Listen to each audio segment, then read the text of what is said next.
مولا نے فرمایا کہ جب بھی اصلاح کرنی ہو تو اس کو تنہائی میں کرو، اکیلے میں اصلاح کرو. کسی کی اصلاح اگر مقصود ہے تو آپ اکیلے میں اصلاح کریں، اور جب بھی اس کی تعریف کرنی ہے تو مجمع میں اس کی تعریف کی جائے گی، تعریف مجمع میں کی جائے گی، اصلاح اس کی پس پشت کی جائے گی، اس کے تنہائی میں کی جائے گی.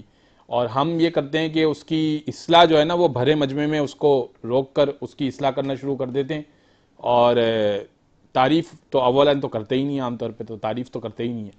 ایک تو مولا نے یہ فرمایا. جی دوسری بات یہ کہ یہ جو حدیث علامہ صاحب نے پڑھی، وہ حدیث مولا کی یوں ہے اور رسول خدا سے بھی مروی ہے کہ آخری زمانہ ایسا ہوگا کہ معروف منکر کے نام پر ہوگا، یعنی نیکی برائی ہوگی اور برائی نیکی سمجھی جائے گی. یعنی جو نیک کام ہوں گے وہ برے سمجھے جائیں گے. اچھا نمازی ہے، نہیں یہ برے کام اچھے سمجھے جائیں گے.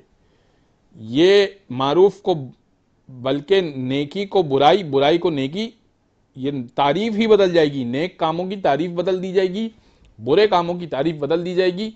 اور جو برے کاموں میں ہوگا در حقیقت وہ محبوب ہوگا، اور جو نیک کاموں میں ہوگا در حقیقت وہ برا سمجھا جائے گا.